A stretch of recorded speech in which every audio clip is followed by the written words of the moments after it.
श्रीमती रामचंद्राय नमः।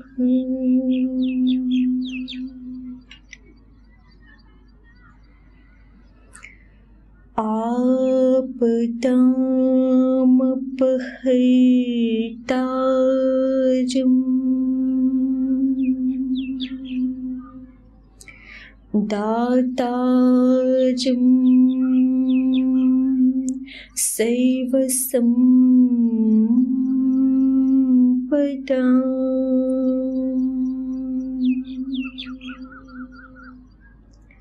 लोकाभिरामम्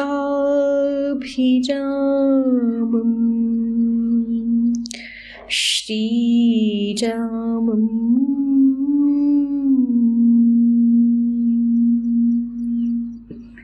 भूयो भूयो नमाम्यहम्।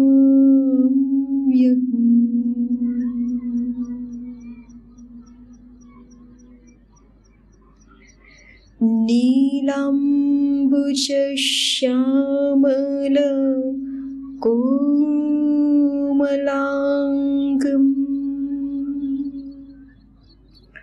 सीतासमारोपित वामभागम्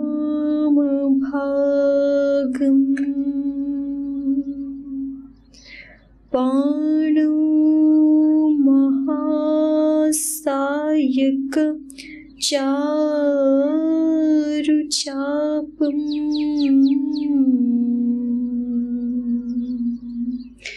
नमामि रामं रघुवंशनाथम्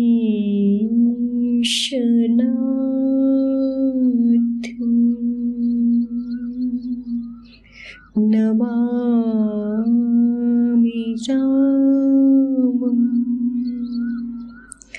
रघुवंशनाथम्।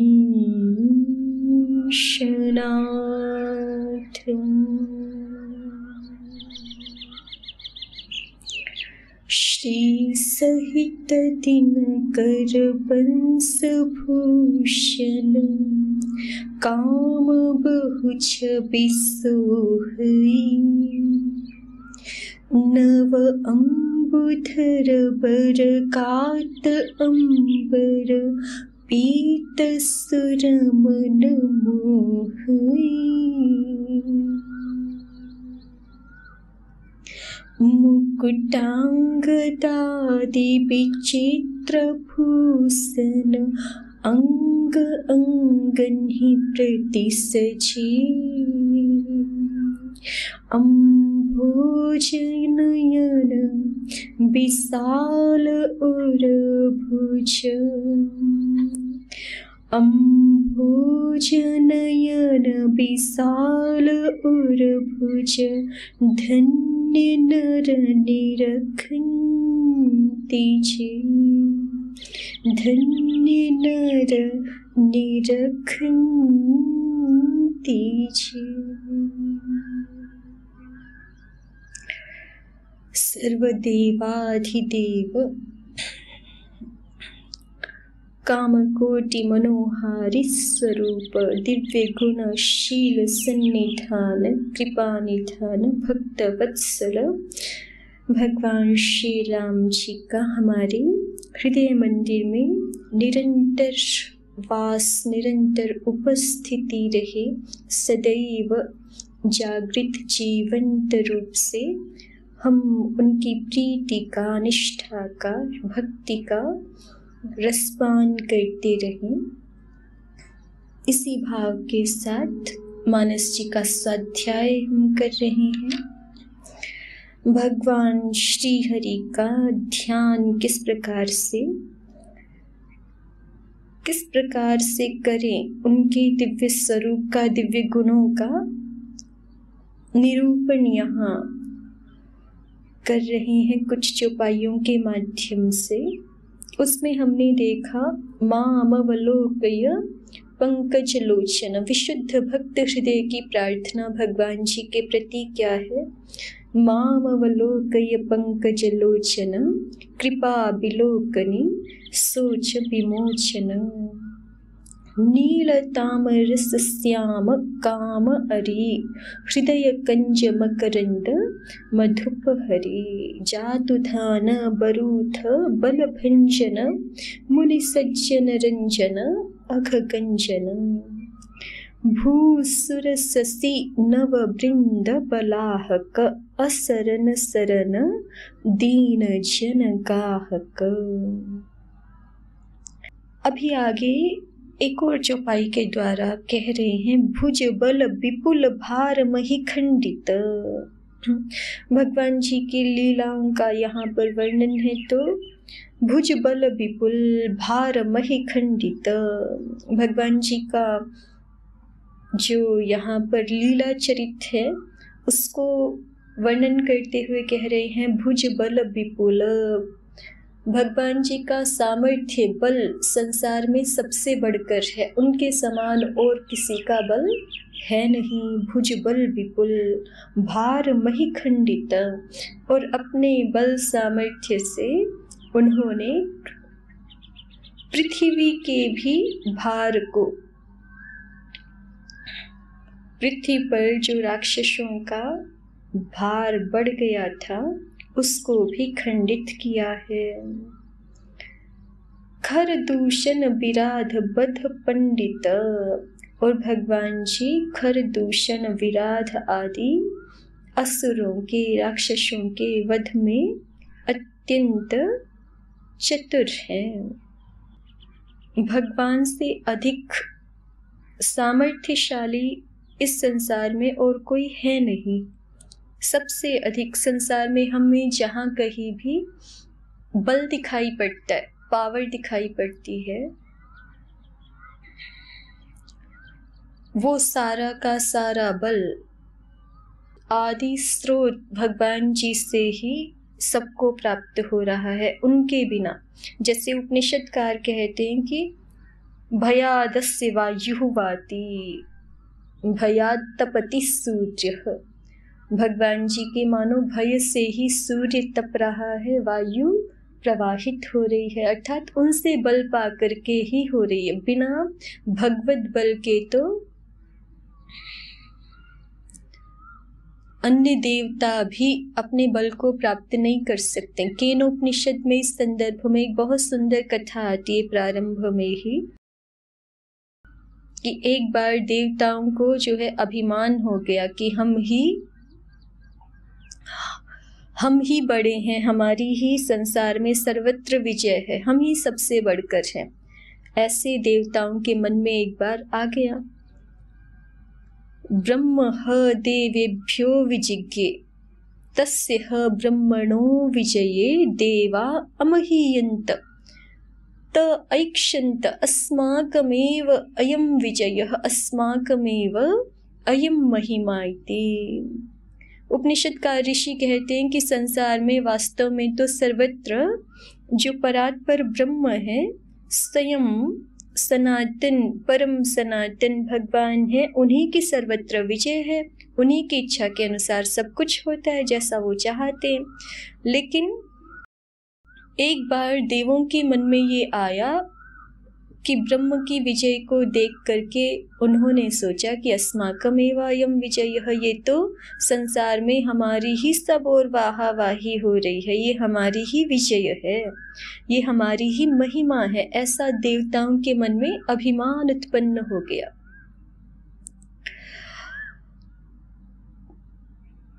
वो इस बात को जान नहीं पाए, या इस बात का उन्हें विस्मरण हो गया कि हमारी भी जो शक्ति है, हमारा जो सामर्थ्य बल है, उसके मूल में भी परम विष्णु का ही सामर्थ्य है। इस बात को वो भूल गए कि हमें जो सामर्थ्य प्राप्त हो रहा है वो भी भगवान से ही, श्री भगवान से ही प्राप्त हो रहा है। तो भगवान जी तो जैसे सर्व सामर्थ्य युक्त हैं वैसे सर्वज्ञ भी हैं। उन्होंने देवताओं के मन की बात को जान लिया, और देवताओं के मन की बात को जान लिया तो उन्होंने एक यक्ष का रूप धारण किया। और एक यक्ष के रूप में वो देवताओं के समक्ष उपस्थित हो गए। तो देवता उनको पहचान नहीं पाए कि ये कौन है, ये कौन हमारे सामने उपस्थित हो गए। तब उन्होंने अपनी मंडली में से, जो देवताओं का अपना समूह है, उसमें से सबसे पहले अग्नि देवता को आगे किया कि आप जाओ और पहचान करके आओ कि ये कौन है, ये जो दिव्य पुरुष हमारे सामने उपस्थित हो गए हैं, ये यक्ष उपस्थित हो गए हैं, ये कौन है। तो अग्नि ने सभी देवताओं की आज्ञा को स्वीकार किया और यक्ष का परिचय पाने के लिए वहां पर पहुंच गए। तो उन्होंने पूछा, यक्ष ने अग्नि से ही प्रश्न कर लिया। अग्नि यक्ष से प्रश्न कर पाते, इससे पहले यक्ष ने अग्नि से प्रश्न कर लिया, क्योंकि यक्ष के पास अग्नि आए है ना, तो हमारे पास कोई आए तो हम उनसे पूछ सकते हैं कि आप कौन हैं, अपना परिचय दीजिए। तो यक्ष ने ही पहले अग्नि से पूछ लिया कि आप कौन हैं। तो अग्नि देव तो बड़े उस समय अभिमान में थे, तो उन्होंने कहा कि मैं जात वेदा अग्नि हूँ। तो यक्ष ने पूछा, तस्मिंस्त्वयि किम वीर्यम, तुम्हारा क्या बल है, तुम्हारी क्या सामर्थ्य है, वो बताओ। तो अग्नि चूंकि उस समय अपने ही प्रवाह में थे, तो उन्होंने कहा कि अपि एतत् सर्वं दहेयं यदस्मिन् जगति इति, कि मैं इस संसार में जो कुछ भी है उस सबको जला के भस्मसात कर सकता हूँ, सबको जला के राख कर सकता हूँ। तो यक्ष ने सामने एक तृण मात्र रख दिया। कोई बहुत बड़ी चीजें उपस्थित नहीं कि इनको जला के राख कर दो, केवल एक तृण ही सामने रख दिया कि अगर ठीक है, इसको जला करके दिखाओ। एतद्दह इति।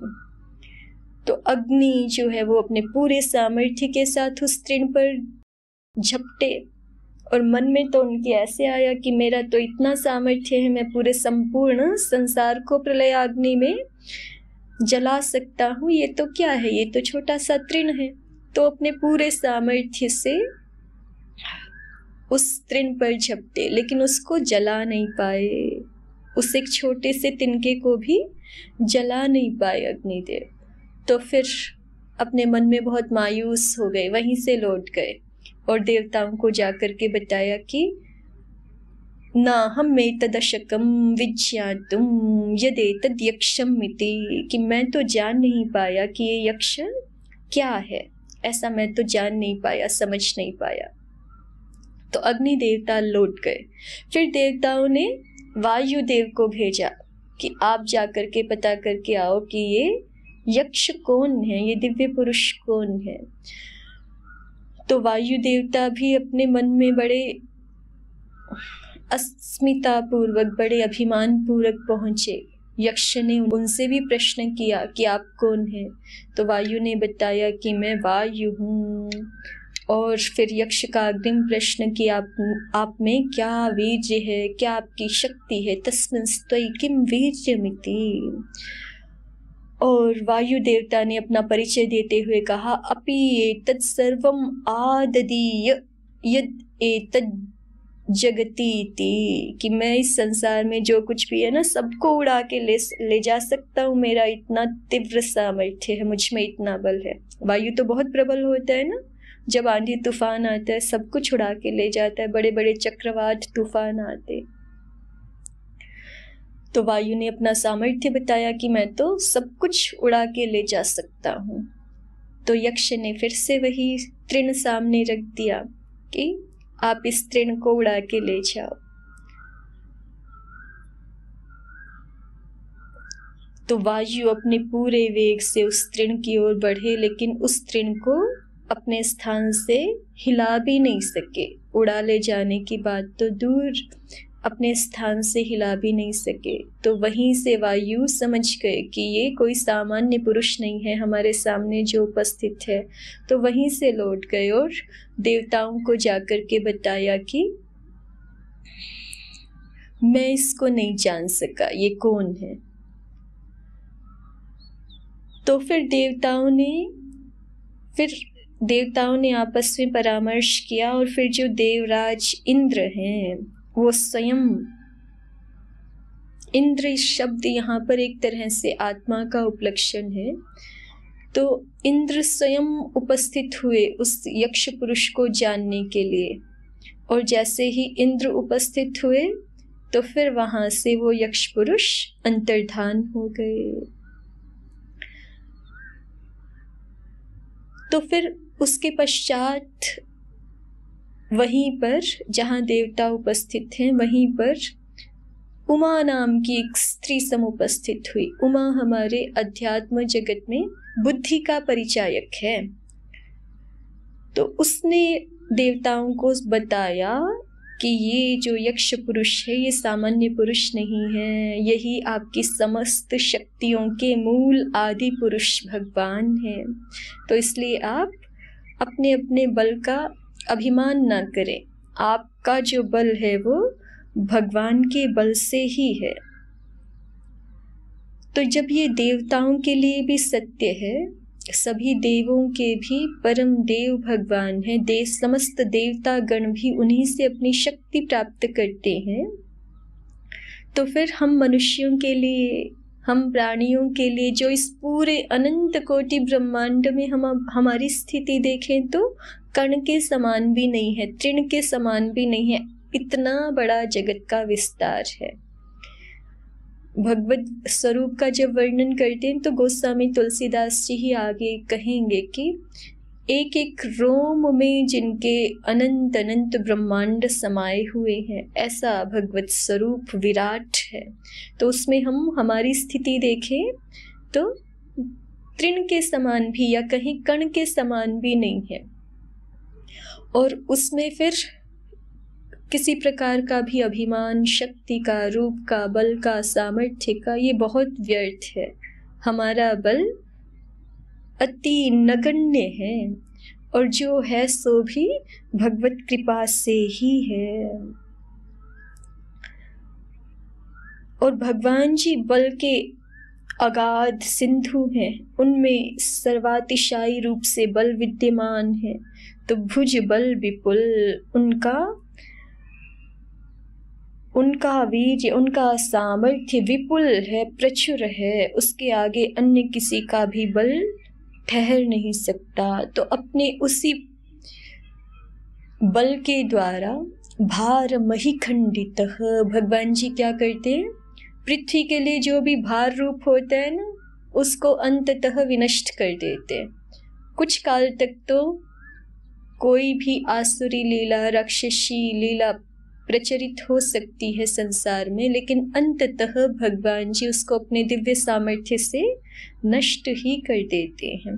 भुज बल विपुल भार मही खंडित, खर दूषण विराध बद पंडित। खर दूषण विराध ये असुरों के बड़े नेता रहे हैं। एक तरह से असुरों में भी बहुत जिनका बल बढ़ा हुआ था, ऐसे खर दूषण और विराट थे, उनका भी भगवान जी ने वध किया है चातुर्य के साथ। अब इनका आध्यात्मिक अर्थ देखें हम तो ये भी एक भाव हो सकता है कि हमारे चित्त में जो खरत्व है, खर कहते हैं परुषता को, कठोरता को, अज्ञान के कारण से ही हमारे चित्त में परुषता का, कठोरता का भाव होता है। और चित्त में जो दोष हैं, और विराध कहते हैं कि ऐसा कोई विकार, ऐसा कोई दोष कि जो हमारे कार्यों की सिद्धि ना होने दे। क्योंकि राध शब्द का अर्थ संस्कृत भाषा की दृष्टि से देखें तो राध साध संसिद्ध हो, ऐसा होता है। और विराध माने जो उसके विपरीत भाव हो, जो हमारे उत्तम कार्यों की सिद्धि में बहुत बड़ा बाधक बन रहा हो, ऐसा कोई भाव हो। तो भक्त हृदय के खरत्व का, भक्त हृदय के दोषों का, विकारों का और अन्यथा भावों का निर्मूलन करने में भी, उनको पूर्णतः नष्ट करने में भी श्री भगवान अत्यंत चतुर हैं। जो भगवान जी के समक्ष उपस्थित हो जाते, फिर जैसे हमने पूर्व में भी देखा था जो भगवान जी के समक्ष उपस्थित हो जाते, उनके शरणागत हो जाते सत्य भाव से। शरणागत का अभिप्राय बहुत विशेष है। शरणागत माने हम सामान्य केवल कहें कि हम शरणम प्रपद्यामहे, इतने से नहीं होता है। शरणागति में मुख्य रूप से वैसे तो 6 लक्षण कहे गए हैं शरणागति के। आनुकूल्यस्य संकल्पः, प्रातिकूल्यस्य वर्जनम्, रक्षिष्यतीति विश्वासः, गोप्तृत्वे वर्णं तथा, आत्मनिक्षेपकार्पण्ये षड्विधा शरणागतिः। ऐसे 6 लक्षण कहे गए हैं, लेकिन उनमें से भी 2 तो अत्यंत मुख्य हैं। प्रथमतः जो कहे गए हैं कि आनुकूल्यस्य संकल्पः, हमारा पूरा जीवन कैसा होना चाहिए, तो भगवत भागवत जनों की आज्ञा के अनुरूप होना चाहिए। उनके अनुकूलता से हमें अपने जीवन में किसी भी कर्म में तत्पर होना चाहिए। जैसे जो हमारे, जिनसे हम प्रीति करते हैं, जिनका हम अपने परिवार में आदर करते हैं, है ना, जिनको बड़ा मानते हैं, तो हम कुछ भी करते हैं तो उनका भी मन रखते हुए करते हैं, उनका रुख देखते हुए करते हैं ना। जिसका वास्तव में हम हृदय से आदर करते हैं, तो हम नहीं चाहते कि हमारे किसी भी कार्य से, हमारे किसी भी व्यवहार से उनको कोई दुख पहुँचे, है ना, या उनको बुरा लगे, ऐसा नहीं चाहते। हम बहुत सावधान रह करके करते हैं अपने जीवन का संपादन। तो ऐसे ही जो भगवान श्री हरि के शरणागत जन हैं, तो शरणागति का प्रथम लक्षण शास्त्रकार यही कहते हैं कि शरणागति की पहचान यही है। हम शरणागत हैं, वो कैसे पहचाना जाएगा? वो इसी से पहचाना जाएगा कि हमारे जीवन में हम कुछ भी ऐसा अनिष्ट नहीं कर रहे जो भागवत संकल्प से विपरीत हो। आनुकूल्यस्य संकल्पः, भगवान जी जैसा हमें देखना चाहते हैं। अपने भीतर से पता चलता है ना कि ये ऐसा करेंगे तो फिर हमारी भक्ति कम हो जाएगी, या फिर हमारा भाव अशुद्ध हो जाएगा, पता चलता है भीतर से। तो सर्वप्रथम लक्षण आनुकूल्यस्य संकल्पः, और दूसरा है प्रातिकूल्यस्य वर्जनम, जो प्रतिकूल है भागवत आज्ञा के जो प्रतिकूल है उसका सर्वथा त्याग। तो ऐसे जो शरणागत होते हैं, फिर भगवान जी उनके हृदय की शुद्धि के कर्ता स्वयं हो जाते। जैसे उन्होंने इस भौतिक जगत में इतने बड़े बड़े विशाल राक्षसों का वध किया है, तो ऐसे ही सर्वसमर्थ हमारे हृदय में विराजमान श्री हरि भी सब दोषों का, सब विकारों का हरण करने में पूर्णतः समर्थ हैं। आवश्यकता इस बात की है कि हम भी भगवत सामुख्य को सदैव अनुभव करते रहें, हम शरणागत हो जाए, तब भगवान श्री हरि इन समस्त दोषों का नाश कर देते हैं। रावणारि सुख रूप भूप बर,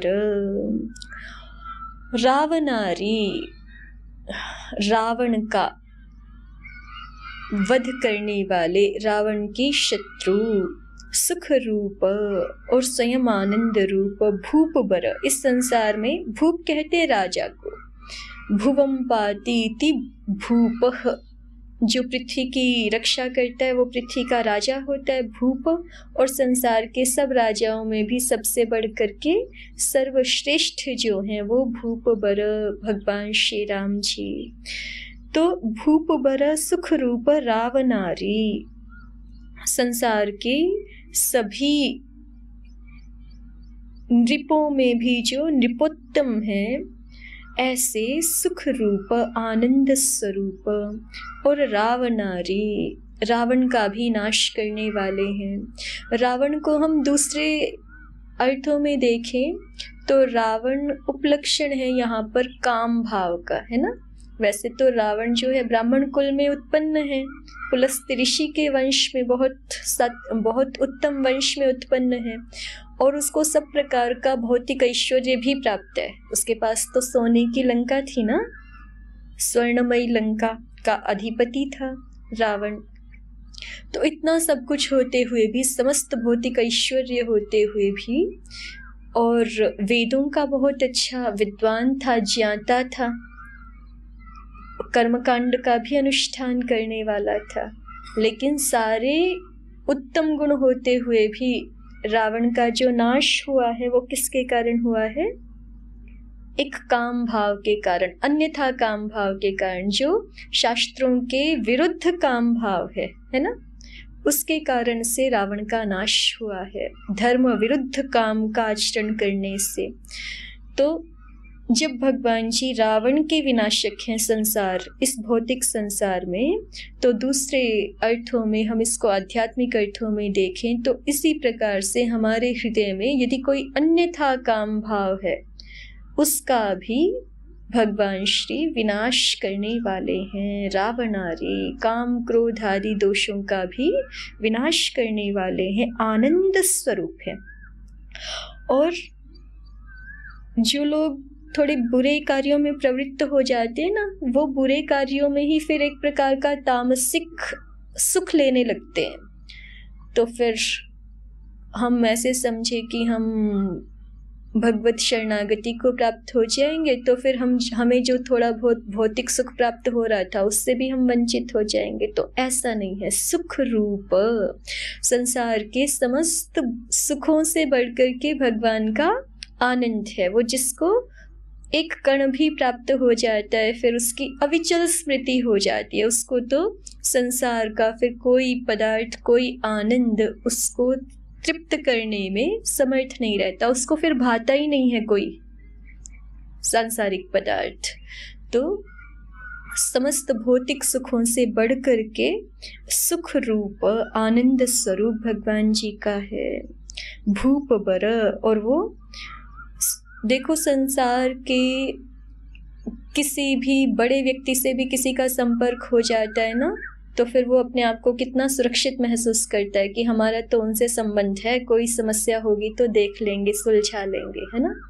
और फिर संसार के बड़े से बड़े राजाओं के भी जो राजा हैं उनके साथ जिसका संबंध हो, वात्सल्य संबंध हो, मैत्री संबंध हो, गुरु रूप में संबंध हो, किसी भी प्रकार का संबंध, तो उनके सानिध्य में रहने वाला भक्त तो फिर पूर्णतः निश्चिंत हो जाता है, निर्भर हो जाता है।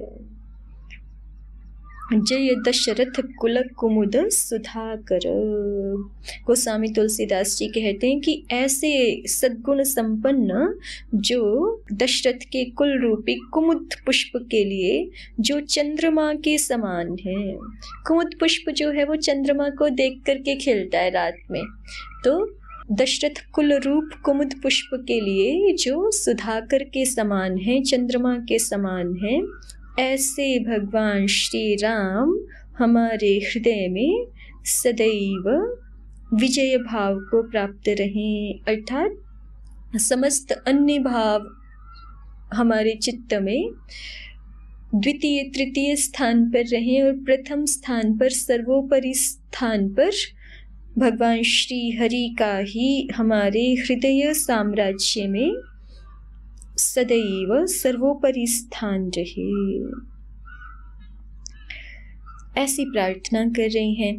इसी भाव के साथ हम सभी युक्त हो जाएं कि हमारे जीवन में सर्वोपरि स्थान भगवान श्री का है ही, उसको हम सदैव अनुभव करें और तदानुसार तद आज्ञा विषय, आज्ञा में ही, आज्ञा अनुपालन में ही, भक्ति विशेष में ही सदैव तत्पर रहें। इसी प्रार्थना के साथ रघुनंदन प्रभु श्री राम की जय, गोस्वामी तुलसीदास महाराज जी की जय, सद्गुरुदेव भगवान की जय, समस्त भक्त वृंद की जय। ओम शांति शांति शांति। ओम श्री परमात्मने नमः। ओम श्री गुरुभ्यो नमः। ॐ सर्वेभ्यो नमः। ॐ